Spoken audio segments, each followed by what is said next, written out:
expected to affect southern parts of the UK in particular, with, again, damaging and disruptive winds. But winds easing this evening, and overnight we'll see clear spells at first, a touch of frost in places before the next area of wind, cloud and rain turns up from the west by the end of the night. That falling as snow over the higher parts of central and northern Scotland. Otherwise, as the rain arrives, it turns a touch milder, and that rain affecting northern and western England, Wales, southern Scotland first, before moving into southern counties of England by the afternoon, where it lingers for the best part of the day, I think, along with a keen breeze. So that's going to make it feel unpleasant in the far south. But further north, brighter skies, albeit with blustery showers. And again, these will be falling as snow above around 200 metres for Scotland and northern England. The showers ease quite quickly on Tuesday evening. Once more, clear spells for a time, but only briefly before the next area of rain and wind push in from the west. And as it turns widely damp across the country during Tuesday night, it also turns milder. The winds pick up on Wednesday morning from the southwest, so 8s and 9s in the far south on Wednesday morning. Closer to 0 in the far north of Scotland, where we do avoid the rain associated with this system, and the rain clears off quite quickly on Wednesday morning. Some sunny spells coming through on Wednesday morning, but only very briefly before another area of rain pushes in, this turning heavy and persistent over Western Hills. And then the winds really pick up Wednesday night. Storm Dudley expected to bring disruptive, dangerous winds to the northern half of the UK.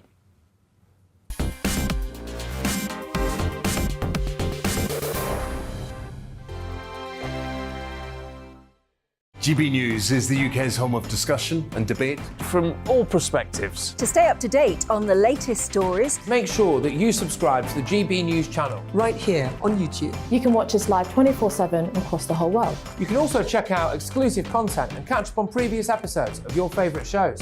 Every day, we ask the questions that you'd ask, so why not add your voice to the conversation in the comments section? Don't forget to subscribe. We are GB News, Britain's news channel. Every night at 11 on GB News, we bring you the next day's stories the day before. Basically like time travel. If it's a big story, we'll cover it, guaranteed. But we'll also have some fun along the way. Big opinions, big laughs. Sometimes big hair. This is Headliners, the paper review show that won't send you to sleep like the others will. 11 p.m, 7 nights a week. Join us.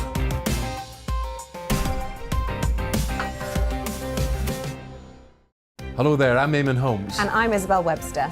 And we hope you can join us for Breakfast with Eamon and Isabel. You make me laugh out loud, belly laugh. Is that important first thing in the morning? Yeah, absolutely. And there's me trying to be deadly serious. News is a serious business. Yeah, I have to rein you in sometimes. Well, it doesn't stop us laughing at it. It doesn't stop us having an opinion on what's going on. Yeah. And it certainly will not stop us reflecting what you think. Weekdays from 6 to 9:30 on GB News. I'm Dan Wootton. Join me Monday to Thursday from 9 to 11 for the feistiest and most fun news debate on TV, where free speech reigns. I'll bring you a sharp take on the day's biggest stories, bombshell newsmaker interviews, and A-list guests. And I guarantee you, no spin, no bias, no censorship, and no reason to go to bed. That's Dan Wootton Tonight, Monday to Thursdays from 9 on GB News.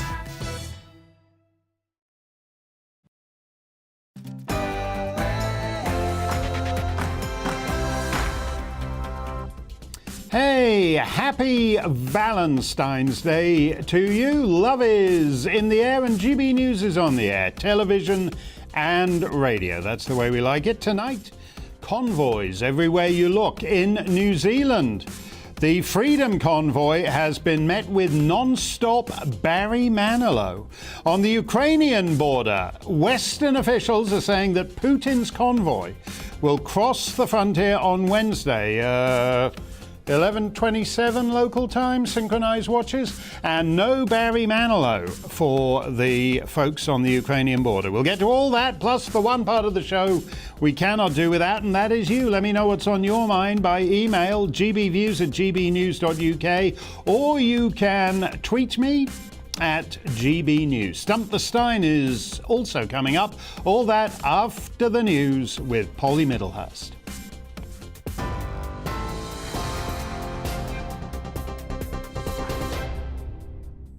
You Your top stories on GB News. Boris Johnson and President Biden have agreed. There's a crucial window for diplomacy with Russia, which remains open. Downing Street said during a conversation with the United States President this evening, the Prime Minister vowed to continue talks with Moscow. That comes as the Kremlin also signalled it was ready to expand diplomatic discussions with the West. Meanwhile, 130,000 Russian troops are massed on the Ukrainian border. Earlier, the Prime Minister warned the situation remained very dangerous.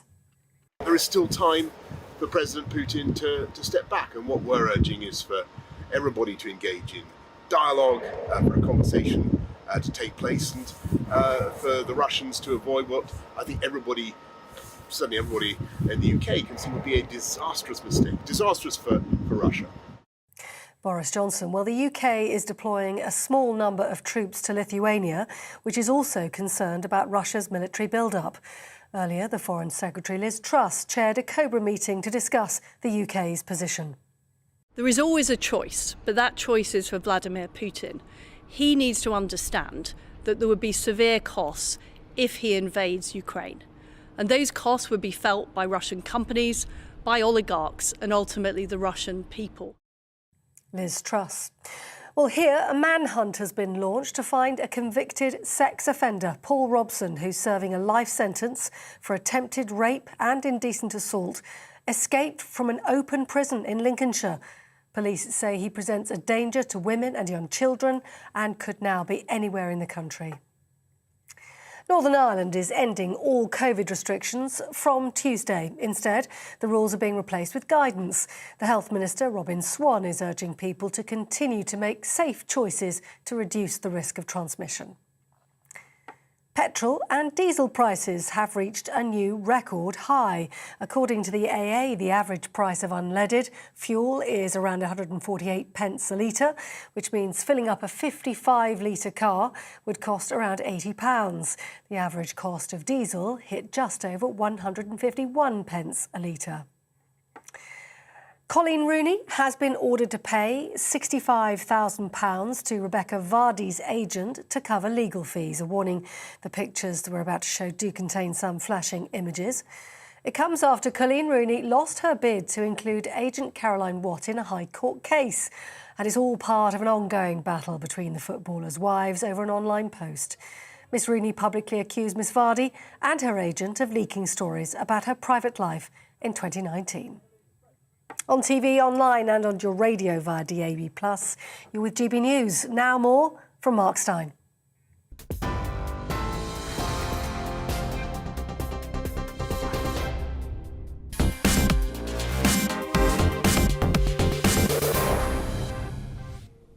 Well, as Polly was just saying, Northern Ireland is ditching its COVID regime as of tomorrow. So it's kind of England and Northern Ireland versus Scotland, with Wales bringing up the rear. So maybe they should split the kingdom into the United Kingdom of Southern Britain and Northern Ireland, and the People's Republic of Northern Britain, and that bit of the country that sticks out into the Southern Irish Sea. The big divide in the Western world right now, not just in Britain, is between those who want normal life back and those who want to keep this thing going forever. Remember, boys and girls, the Chinese coronavirus isn't just for Easter 2020, it's for life. In Canada, Jacinda Trudeau's Mounties spent the weekend preemptively smashing private property on private land, disabling heavy excavating machines so its owners wouldn't be able to drive them off to support the truckers. The CBC, which is like the BBC, only with even lamer comedy shows, now says that the word freedom is a code word for extreme far-right white supremacists. When somebody starts talking to you about freedom, back out of the room very carefully. They're just seconds away from getting out their clan hoods. In Paris, meanwhile, Monsieur Macron's gendarmerie spent the weekend smashing the windows of private cars and spraying tear gas into cafes directly. I love having a cafe au lait and watching the steam rise to meet the tear gas coming down. Just delightful. In Wellington, the Parliament of New Zealand was reduced to tormenting the truckers by pumping out non-stop Barry Manilow. What has poor Barry Manilow done to deserve being weaponised by Jacinda Ardern? And in England and Northern Ireland, well, as you heard, we're moving on. What with Cake Gate and Suitcase Gate, Boris Johnson hasn't got time to run a COVID prison state. Scotland is definitely not on board, nor Wales, and nor is The Guardian, which is threatening, quote, a future variant of COVID-19 could be much more dangerous and cause far higher numbers of deaths and cases of serious illness than Omicron, leading, not just any old UK scientists, but leading UK scientists have warned. Ooh, leading UK scientists. Follow the science all the way to your Barry Manilow greatest hits CD and then play it at full volume to your maskless neighbours. And if I'm thinking about respiratory viruses, I'm not sure that actually is following the science. Generally, throughout human history, the pattern with these respiratory viruses has been for them to get weaker and weaker and weaker in their variations until eventually you reach the Omicron variant. But The Guardian seems to be hinting that Chairman Xi may have something stronger that he's cooking up at the Wuhan Institute of Virology. Let me know what you think. GBViews at gbnews.uk, or you can tweet me at GBnews. A few days ago, we discussed the appalling state of the UK police, and especially Scotland Yard, and indeed Police Scotland, more or less anything with Scotland in the name. But the degeneration of Her Majesty's Constabulary is not confined to these islands. In Ontario, the police have taken to knocking on citizens' doors just to let you know they've been monitoring your Facebook posts. Are you guys now monitoring people's Facebook pages or Facebook groups to who comments as to what their status updates are or what they're doing or so within the group? Because of the protest happening province-wide, yes, we have been monitoring the protest. Okay. So there's a protest coming up. I'm simply providing you with information about a peaceful protest, and now I'm leaving. Oh, okay. That is all. So the Ontario Provincial Police are watching what people are doing on Facebook in different groups, whether or not they're commenting, participating, liking, and you guys are now doing service calls to give people information about peaceful protest. Yeah, it's just a proactive measure to make sure you understand your rights about peaceful protesting. Absolutely. Proactive. I think that's what in more honest times we used to call pre-crime. Oh yes, we just wanted to make sure you know your rights. Nothing to do with the fact that we've come to your house because we read your Facebook page every day. The Ontario Provincial Police, they're doing their bad cop routine. The woman who filmed that video and was on the receiving end of their attentions is Nadine Ellis Maffey from Peterborough County, and she joins me now. Nadine, you handled that very calmly, but underneath you were in no doubt as to the wrongness of the OPP, the Ontario Police's activity. Absolutely. It was unnerving to know that they were going to come to my house over something they saw on social media for a group that I supported. Knocked on my door. It was not something I ever thought I'd see in Canada. No, and it's not something that should be happening either. It's no business of a policeman. I mean, particularly at a time of rising crime, it's no business of a policeman to sit in the police station and monitor people's Facebook and Twitter accounts all day long. They should be out there dealing with real crime rather than trying to convict you of pre-crime. You have acted to. You immediately posted that on the internet, and you then set off for Ottawa, where you've been in the last day or so. Are you worried that that you're 1 in 1,000 and 999 other people will get the message and just say, "Oh dear me, the state's after me now, I should just pipe down"? Well, just to clarify, they were at my house on Thursday evening. We had decided that we were going to go to Ottawa in support of the freedom movement on Saturday. So we took our 3 children there, and it was an amazing time. There was no violence, no rioting, but for the police to come to my door and give me literature on how to peaceful protest, I have a copy of the Charter of Rights and Freedoms. I know what my rights are, and I'm well within them.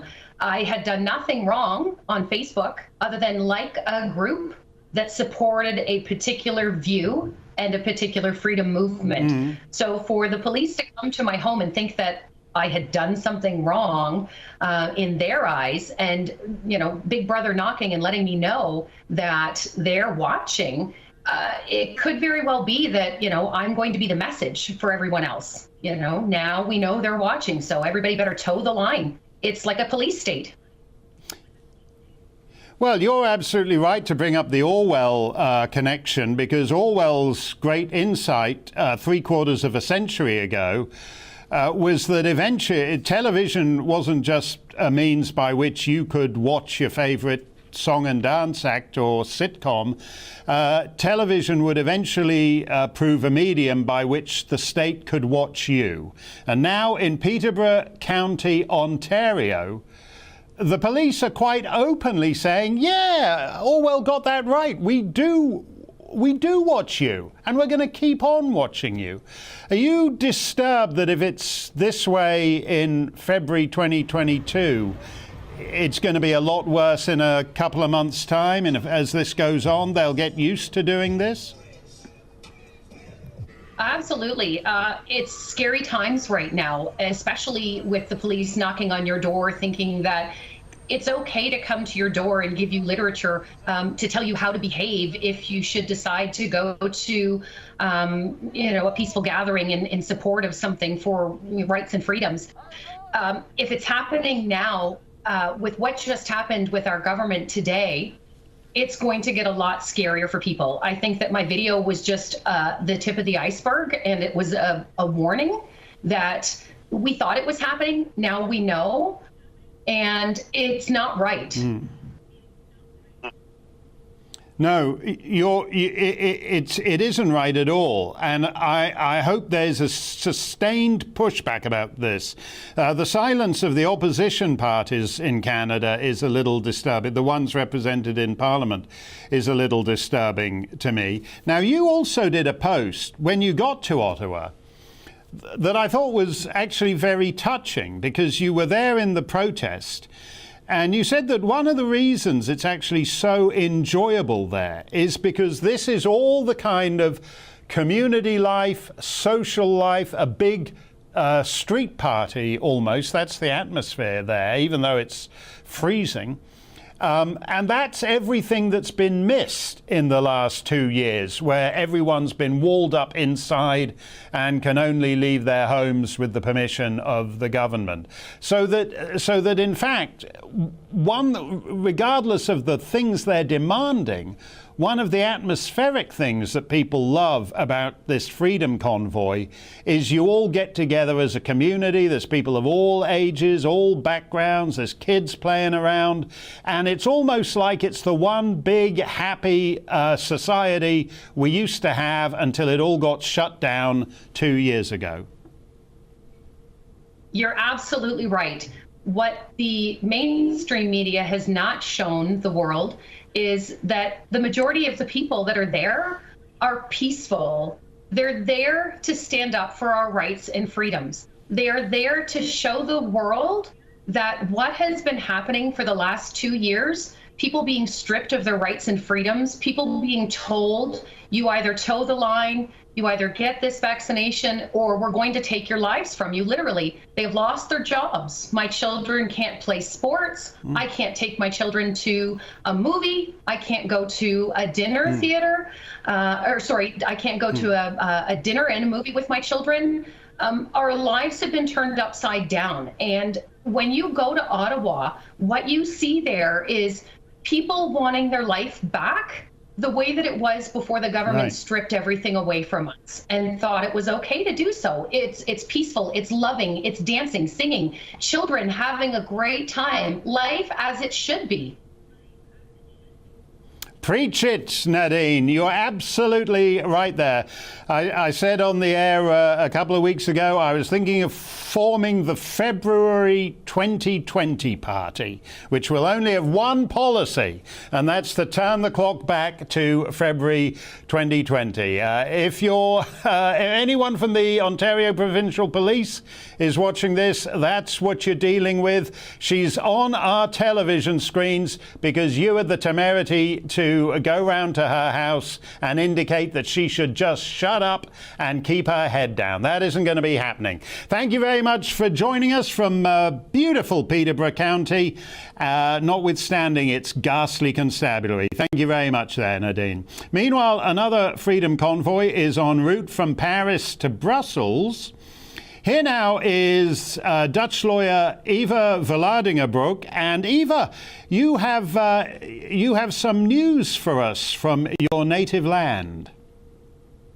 I do. I have some breaking news. Just a couple of minutes ago, we got the news that the Dutch government is going to be setting aside the digital COVID pass from the 25th of February onwards. At least for the time being, is what they said. So it's quite a bit of a win for us, actually. I mean, I don't dare to be extremely excited yet, because as you have mentioned earlier on your show today, you know, what if they come up with a new strain? The legal basis for this COVID pass is still there. But it definitely shows that if you protest for long enough, if you stand up for your rights, that things can change. And I never expected it to change right now, to be fair. Well, the Netherlands had one of the nuttiest overreactions to Omicron, did it not? Because they really, the government, for reasons I don't understand, gave the impression that it wanted to go right back to the spring of 2020 and reinstitute hardcore lockdown, even as the South Africans were saying, this Omicron thing, it's nothing to worry about. Oh, yeah, absolutely. Only a couple of weeks ago, we were, in fact, in a full lockdown. So we spent our Christmas and our New Year's completely locked in our houses. Everything was closed, from restaurants to stores, everything. And now, just suddenly, they announced, oh, by the way, this COVID pass, this digital COVID pass, we're setting it aside, which we, even last week, didn't hear anything about. I don't know exactly why, but I can tell you this. We have the law firm that I work for is right now in a legal battle with the state over the COVID pass. And the verdict in our case is going to be given to us tomorrow morning. So I don't know if it has anything to do with it, but, you know, we are hopeful and we will need to see what the court says tomorrow, because that would be the best step for us now, is if the court says, hey, this COVID pass is not just useless, which we already knew, of course, but it's also completely unlawful and discriminatory. Because if that happens, we have a legal precedent that will prevent this thing from ever coming back. And that's, of course, what we want, because this agenda is not gone. Last time that I was on your show, we talked about the European digital agenda. That's also not gone. So we need to not just, get this set aside, we need it abolished. No, and that's really what Omicron did, I think, in the last couple of months, because there's clearly no public health rationale for shutting down over Omicron.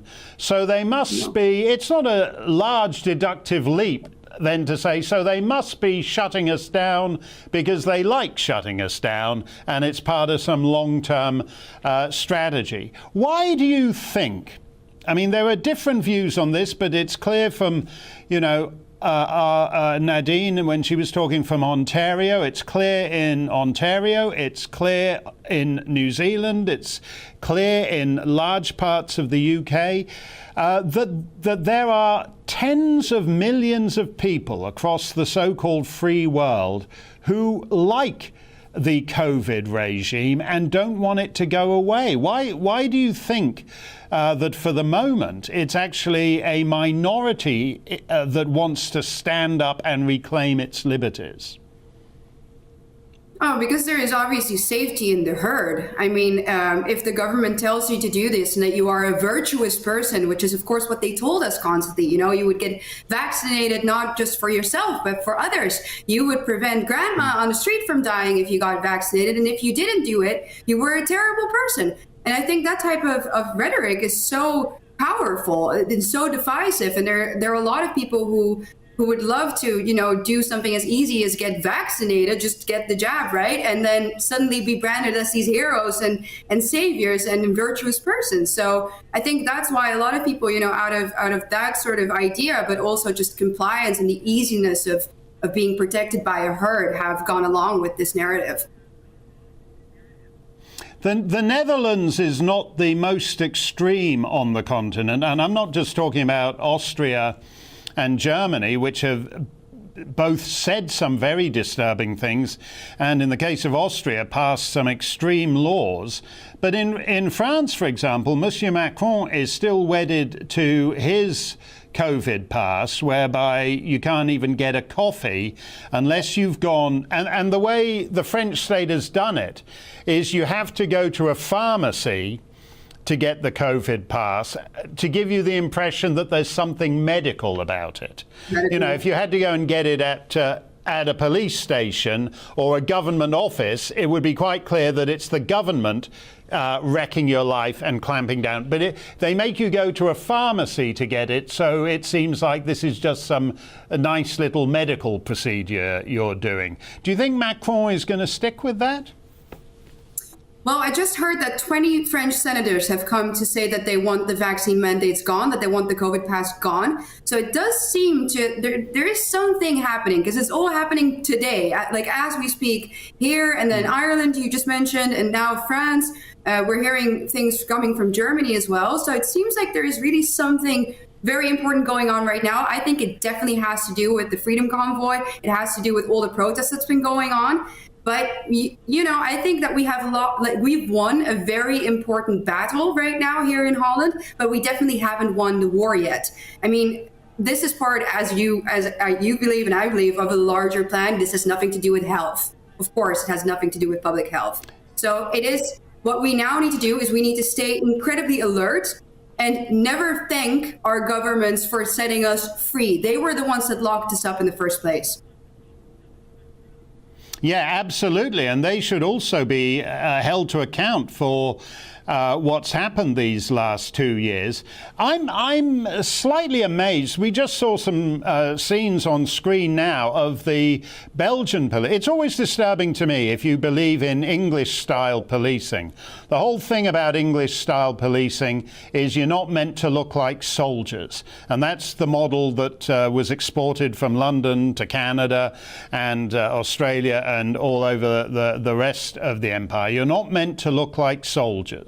These ones we see in Paris and in Brussels are just like stormtroopers on the streets. How are people not embarrassed by the look of these robocops battening down peaceful protesters?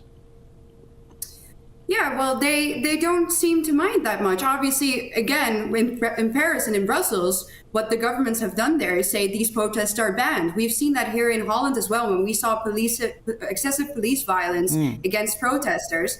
The argument that the protest was banned seemed to work very well with the general public. They were like, oh, so they're going against the law. They're causing trouble. They're going to protest that they're not supposed to be at, And then I just wonder, it amazes me how people buy that. Obviously, your right to protest is not dependent on whether you get permission from the state. Otherwise, you don't have a right to protest.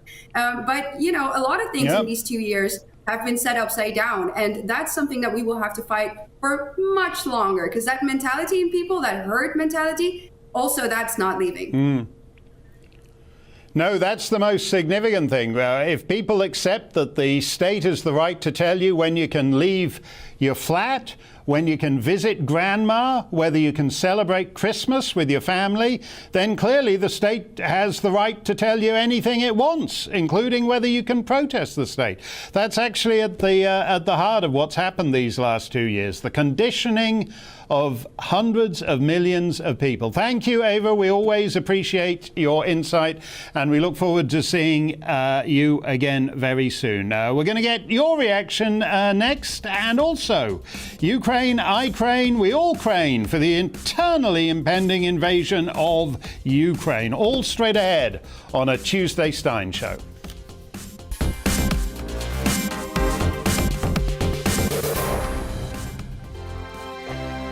GB News is the UK's home of discussion and debate from all perspectives. To stay up to date on the latest stories, make sure that you subscribe to the GB News channel right here on YouTube. You can watch us live 24/7 across the whole world. You can also check out exclusive content and catch up on previous episodes of your favourite shows. Every day, we ask the questions that you'd ask, so why not add your voice to the conversation in the comments section? Don't forget to subscribe. We are GB News, Britain's news channel.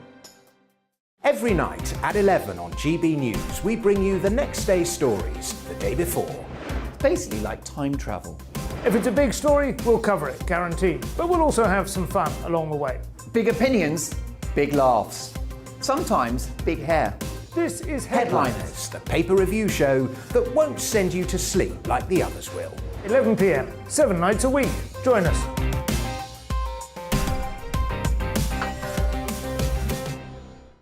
Hello there, I'm Eamon Holmes. And I'm Isabel Webster. And we hope you can join us for Breakfast with Eamon and Isabel. You make me laugh out loud, belly laugh. Is that important first thing in the morning? Yeah, absolutely. And there's me trying to be deadly serious. News is a serious business. Yeah, I have to rein you in sometimes. Well, it doesn't stop us laughing at it. It doesn't stop us having an opinion on what's going on. Yeah. And it certainly will not stop us reflecting what you think. Weekdays from 6 to 9:30 on GB News. I'm Dan Wootton. Join me Monday to Thursday from 9 to 11 for the feistiest and most fun news debate on TV, where free speech reigns. I'll bring you a sharp take on the day's biggest stories, bombshell newsmaker interviews, and A-list guests. And I guarantee you, no spin, no bias, no censorship, and no reason to go to bed. That's Dan Wootton Tonight, Monday to Thursdays from 9 on GB News.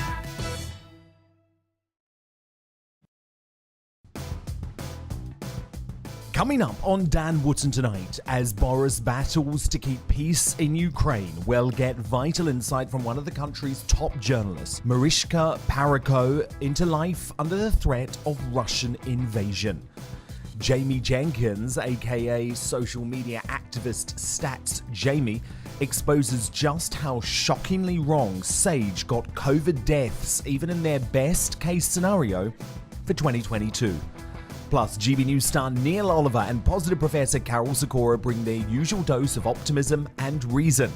And get ready for fireworks with my Valentine's Day Superstar panel.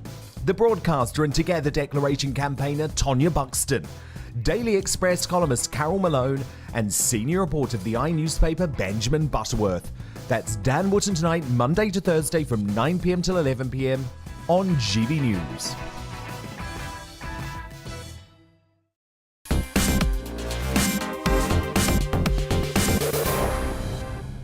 Hey, happy Valentine's Day to you. Love means never having to say you're sorry. No, wait, that's not love, that's Boris Johnson. Let's get straight to your email. Oh, no, we had a poll. We ran a little poll just for fun. There's no prizes for getting the right answer or anything.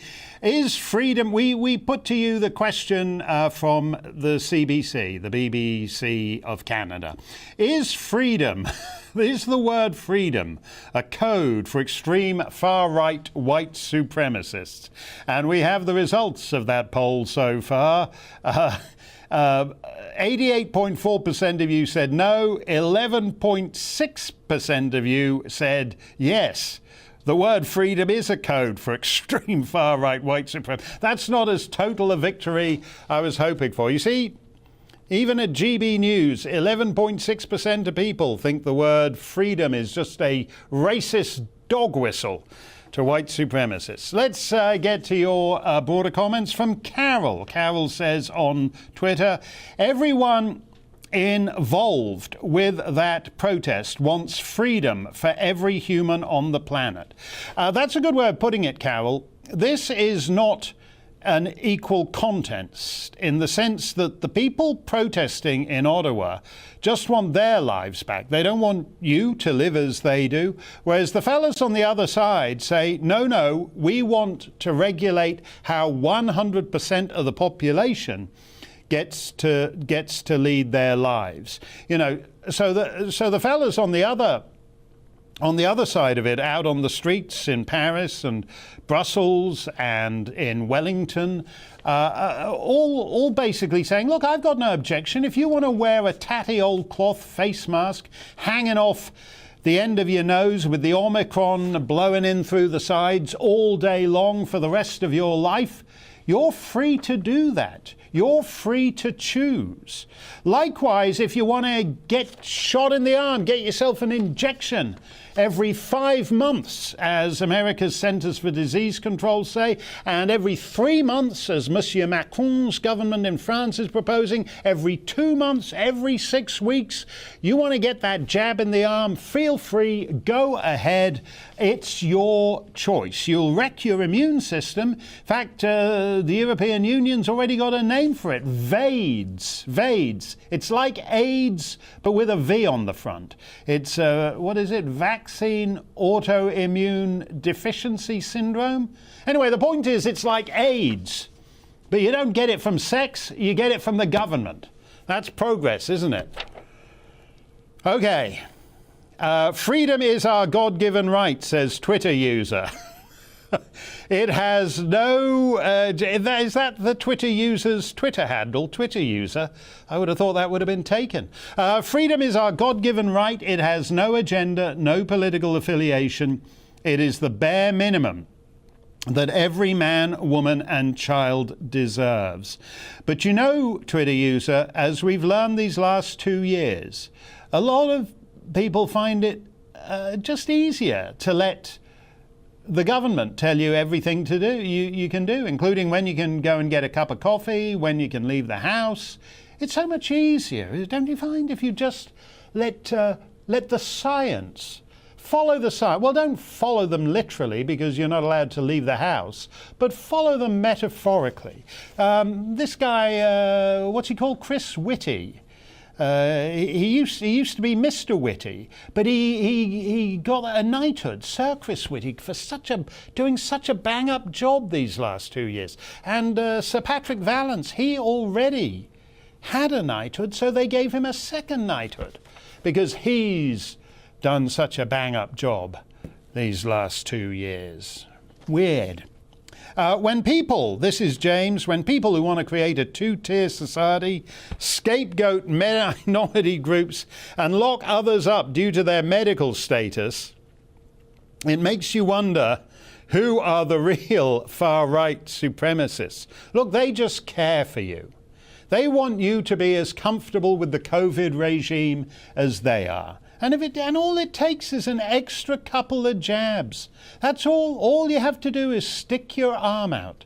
Haven't you seen that? It's like Invasion of the Body Snatchers. All you have to do is go, doze off, stop paying attention, and you won't feel a thing. Actually, it would be an excellent time. They remake Invasion of the Body. I think they did it in the 50s, they did it in the 70s, and then they did it round about the year 2000. It would be a perfect time now for yet another remake of Invasion of the Body Snatchers, because this time round They've spent the last year literally snatching your body, saying unless they're allowed to take jurisdiction over your body, you don't get to go into a French bistro and have a nice little bit of saumon tartare or whatever. Definitely no, says James. Another James. All the Jameses are up in arms. We want our freedoms returned. We are living in what has become the gulag. That is Scotland. Ryan says freedom costs millions of lives and people are willing to give it away over a germ. Don't get too carried away with this freedom costs millions of lives. That's a little bit of retrospective cleaning up of the world wars. Nations go to war in their own interest. And they fight as conventional nation states in their own cause. The idea of war fought for abstraction, well, they've tried it in Afghanistan and Iraq, and it didn't work out terribly well. Marie, last one from Marie. It's far out, she says, not far. Freedom is far out. I take it you mean that in the old hippie sense, as in far out, man. Freedom, what a concept. I was just lying on the floor, smoking a little something, just lying there listening to my hair grow, and I thought, wow, freedom. Heavy, man. Far out. It's time for our occasional feature, the Mark Steyn Show Bottom Story of the Day. This is really one for Peter Hitchens, who derided me for referring to Peking as Beijing, as well he might.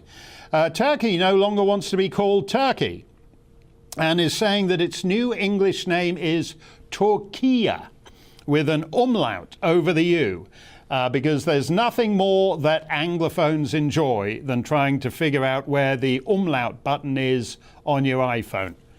Is that it? Oh, no, that's the express link to my transgender porn download. Sultan Erdogan says the new name, quote, represents and expresses the culture, civilization and values of the Turkish nation in the best way. Why would he change the name of his country? Because apparently Turkey, a great nation, has had to share its name with a type of poultry that doesn't even come from Turkey. The turkey actually comes from the Americas, especially the Yucatan Peninsula in Mexico. So the Mexicans have inflicted this bird on the world that come Christmas Bank Holiday Thursday, everyone hates. And instead of being man enough to call the bird a Mexico, oh, I'll have the Mexico on 6 grain on a bed of arugula, the Mexicans blame it all on Turkey. If you're wondering what the word for turkey in Turkish is, well, the Turkish word is Hindi, meaning an Indian. But unlike the Turks, the Indians aren't so touchy about it that they're changing the name of the country. Sultan Erdogan is also resentful of its meaning in American showbiz vernacular, where a turkey means a particularly execrable excuse for a film or play or pop song, even with a turkey that you know will fold. As they sing in There's No Business Like Show Business, everyone gets it. Oh, have you seen No Time to Die? What a turkey! Which comes from the generally accepted stupidity of the bird. Because if turkeys weren't so stupid, they'd leave for a month-long fishing trip to Greenland every December 5th. Sultan Erdogan isn't stupid, so he doesn't want Turkey being a synonym for complete rubbish. On West Mercia FM this Christmas Eve, we're counting down your top 20 Christmas turkeys. In at number 17, Paul McCartney, simply having a wonderful Christmas. Turkey is not a turkey. Germany is a turkey, Britain is a turkey, America is a turkey, but Turkey is not a turkey. So they have changed their name to Turkiye, not to be confused with Taqiya, which is an Islamic conception for when a believer is permitted to lie in order to advance the broader interests of the broader Islamic caliphate. So don't misspell it, and don't forget the umlaut. Turkiye with an umlaut. An umlaut is a diacritic from the Turkish word diacritic, meaning a man who criticizes the Erdogan regime and then dies. Let's go stump in the Steyn for a couple of minutes. Marek on Twitter writes, Mark, you wrote a book about 10 years ago called America Alone, basically about the future demographics if those trends then continue. Do you have any reasons now to revise your conclusions? Yeah, it's actually 15 years ago. I wrote a best-selling book on demography, which is very difficult to do. And all kinds of people called me in to talk about it, all kinds of prime ministers and presidents, and one prince who's now a king. We had a long 2-hour I won't embarrass him because I don't want his hapless, unfortunate subjects to rise up and overthrow him for reading my book. But the book was basically said that some of the oldest nation states in history now have deathbed demography. And if this carries on, they have what demographers call lowest low demography, from which no nation state has ever recovered throughout history.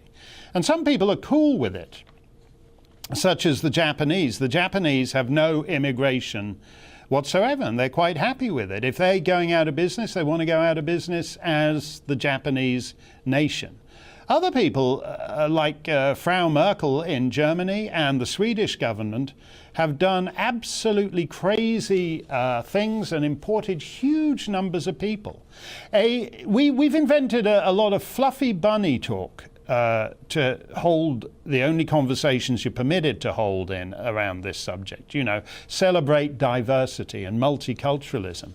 But the fact is that a country that has lost interest in reproducing, that can no longer sustain its own population, that is dependent on importing millions of people in order to have sufficient youth to man its geriatric wards, is not any kind of healthy society, and all the vibrancy of your diversity doesn't disguise the fact you're a society in steep decline. Les on Twitter says, if I gave you 1 million quid of Her Majesty the Queen's crown, 1 million quid of her dosh, to spend on any property in the UK, would you spend it in Northern Ireland, Wales, Scotland or England? The awesome foursome, as Boris Johnson used to describe them in more until Brussels snaffled one out away from him.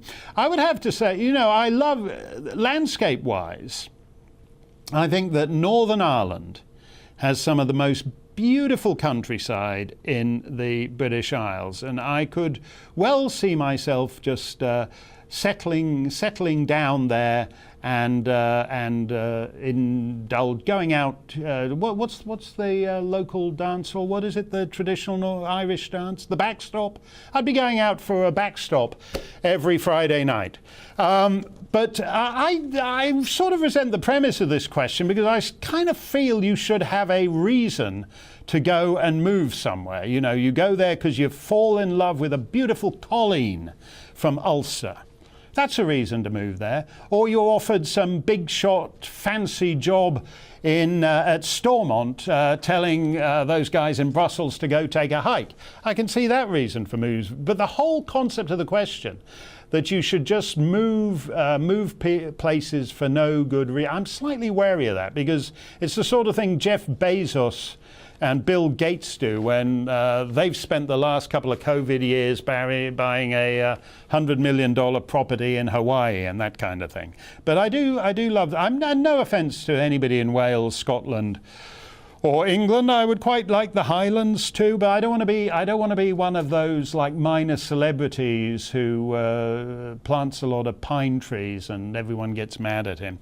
Darren says, evening Mark, what would you say to a British town with no pubs left open? I think actually you'll start to see some. I think you'll start to see some of that for whatever reason.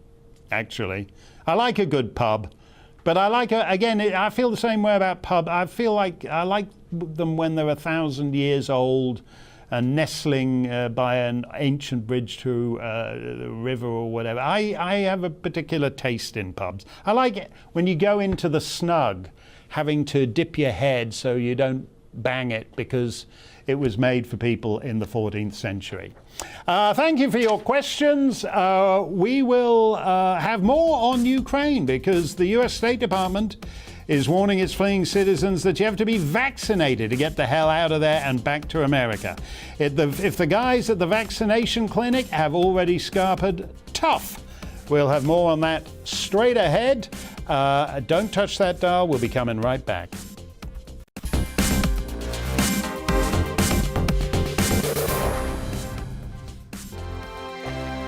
GB News is the UK's home of discussion and debate from all perspectives. To stay up to date on the latest stories, make sure that you subscribe to the GB News channel right here on YouTube. You can watch us live 24/7 across the whole world. You can also check out exclusive content and catch up on previous episodes of your favourite shows. Every day, we ask the questions that you'd ask, so why not add your voice to the conversation in the comments section? Don't forget to subscribe. We are GB News, Britain's news channel. Every night at 11 on GB News, we bring you the next day's stories the day before. It's basically like time travel. If it's a big story, we'll cover it, guaranteed. But we'll also have some fun along the way. Big opinions, big laughs. Sometimes big hair. This is Headliners, the paper review show that won't send you to sleep like the others will. 11 p.m, 7 nights a week. Join us.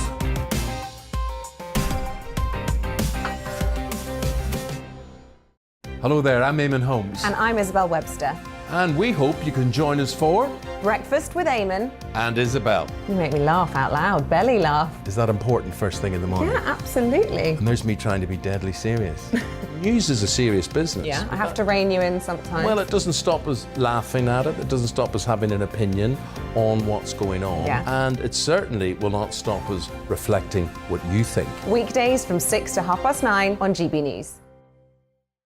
I'm Dan Wootton. Join me Monday to Thursday from 9 to 11 for the feistiest and most fun news debate on TV, where free speech reigns. I'll bring you a sharp take on the day's biggest stories, bombshell newsmaker interviews, and A-list guests. And I guarantee you, no spin, no bias, no censorship, and no reason to go to bed. That's Dan Wootton Tonight, Monday to Thursdays from 9 on GB News.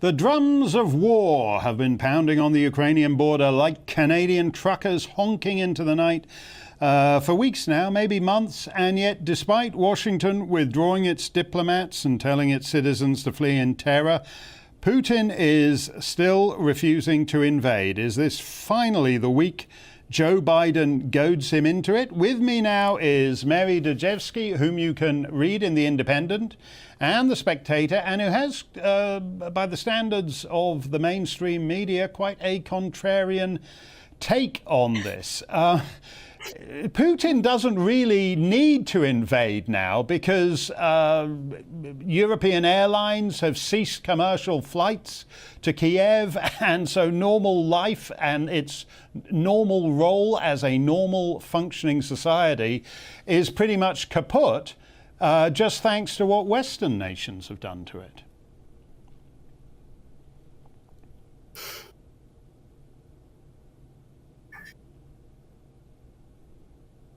Hello, Mary?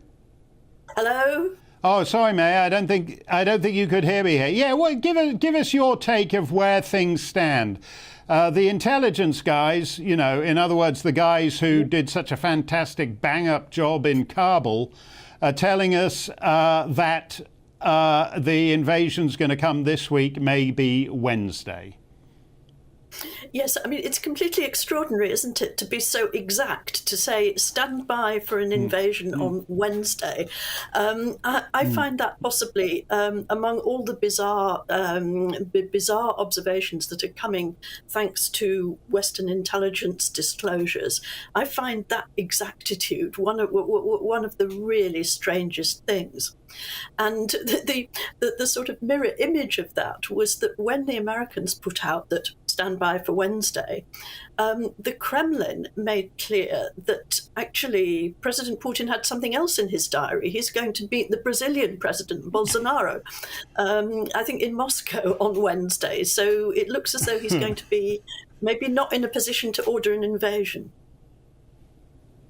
Yeah, he that was classic Putin, because he basically said, "Oh, sorry, I can't invade that day. I'm washing my hair," or whatever it was. And and however one feels about him, and as blood-soaked as he is, he seems to have, perhaps from his very coldness, a greater strategic clarity than Joe Biden and the rest of NATO do.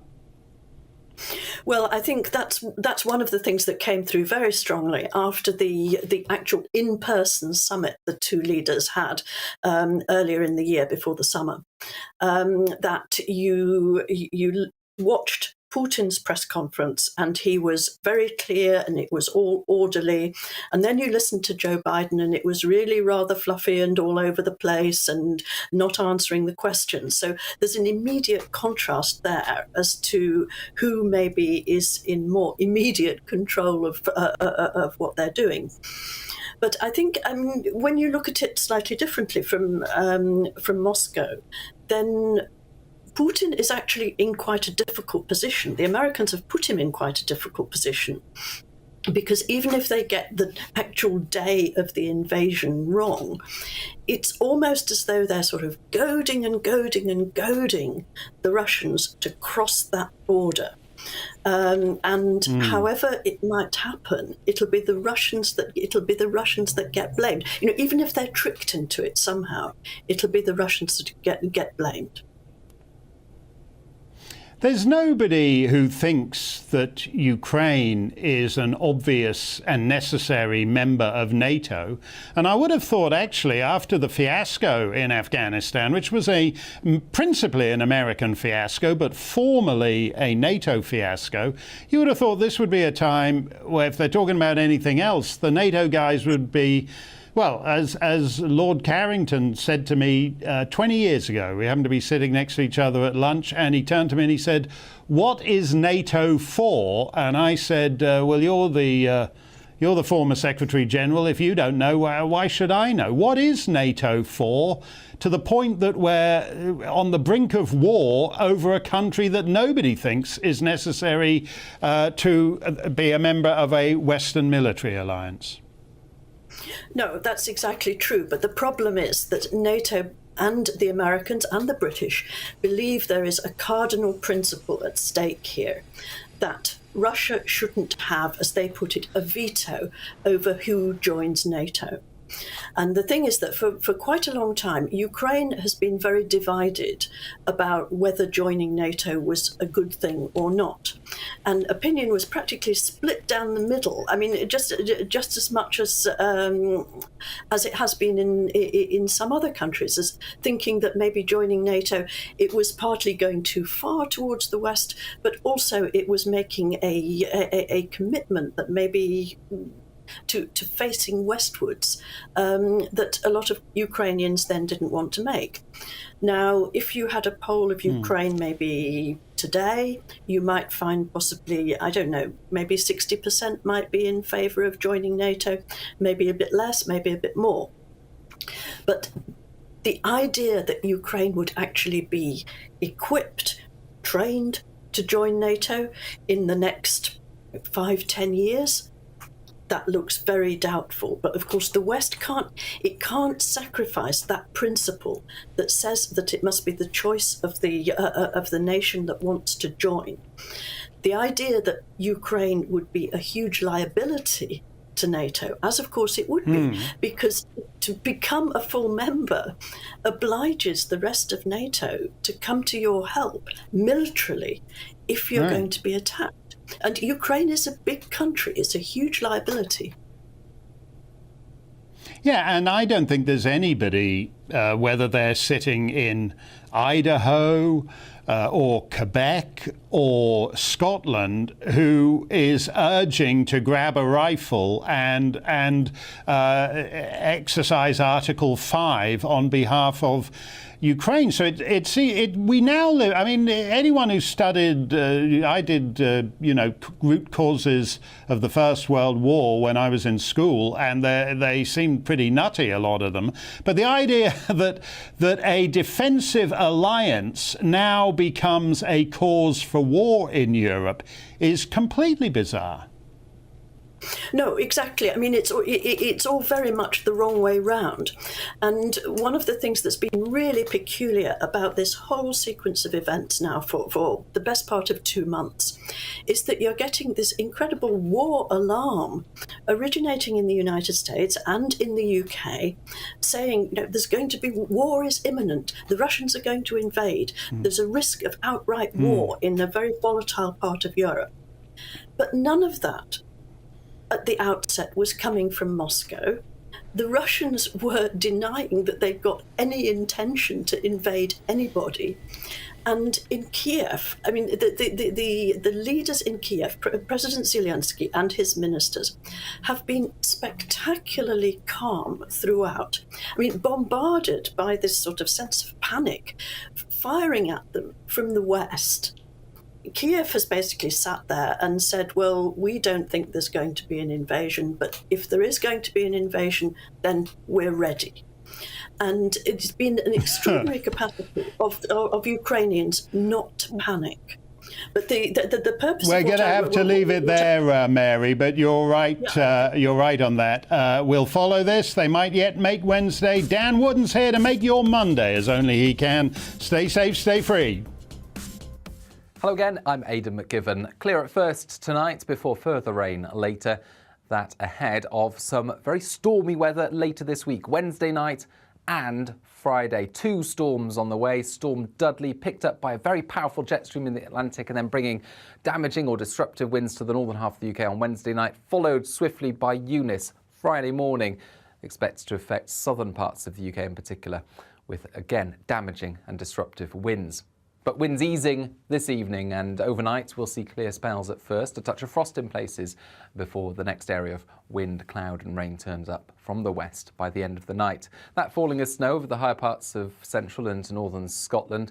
Otherwise, as the rain arrives, it turns a touch milder, and that rain affecting northern and western England, Wales, southern Scotland first, before moving into southern counties of England by the afternoon, where it lingers for the best part of the day, I think, along with a keen breeze. So that's going to make it feel unpleasant in the far south. But further north, brighter skies, albeit with blustery showers. And again, these will be falling as snow above around 200 metres for Scotland and northern England. The showers ease quite quickly on Tuesday evening. Once more, clear spells for a time, but only briefly before the next area of rain and wind push in from the west. And as it turns widely damp across the country during Tuesday night, it also turns milder. The winds pick up on Wednesday morning from the southwest, so 8s and 9s in the far south on Wednesday morning. Closer to 0 in the far north of Scotland, where we do avoid the rain associated with this system, and the rain clears off quite quickly on Wednesday morning. Some sunny spells coming through on Wednesday morning, but only very briefly before another area of rain pushes in, this turning heavy and persistent over Western Hills. And then the winds really pick up Wednesday night. Storm Dudley expected to bring disruptive, dangerous winds to the northern half of the UK.